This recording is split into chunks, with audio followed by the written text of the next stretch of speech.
अस्सलाम वालेकुम। हम में से बहुत से लोग दीन को समझ नहीं पाते, बस अल्फाज पकड़ लेते हैं और फिर उन्हीं लफ्ज़ों से अपने हर गलत काम को जायज़ साबित करने लगते हैं। मौलाना रूमी की एक हिकायत है कि एक आदमी किसी के दरख्त से फल तोड़कर खाने लगा। मालिक ने उसको पकड़ लिया कि यार ये तो नाजायज़ काम है, हराम है, खुदा का खौफ करो।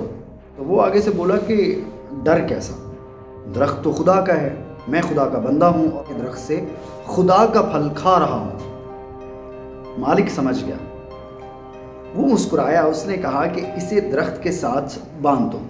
उसके मुलाजमों ने उसको पकड़ा और उसको पकड़ के दरख्त के साथ बांध दिया और खूब पिटाई की। आदमी चीखा, तुम्हें खुदा का खौफ नहीं है? मालिक ने कहा, यार डर कैसा, तुम खुदा के बंदे हो, लाठी भी खुदा की है और खुदा की लाठी से खुदा के बंदे को खुदा के बंदे मार रहे हैं, वावेला किस बात क्या है? तो उसकी समझ में बात आ गई। तो जब दीन सिर्फ ज़बान पर रह जाए, समझ और सच्चाई न बने, तो इंसान हर बात को उल्टा भी साबित कर लेता है, अपने हक़ में साबित कर लेता है। अल्फाज का सहारा आसान है, मगर हकीकत की तरफ सफ़र मुश्किल है। और अल्लाह के औलिया और सूफिया यही कहते हैं, अल्फाज नहीं शऊर चाहिए होता है, नहीं अंदर की तब्दीली दरकार होती।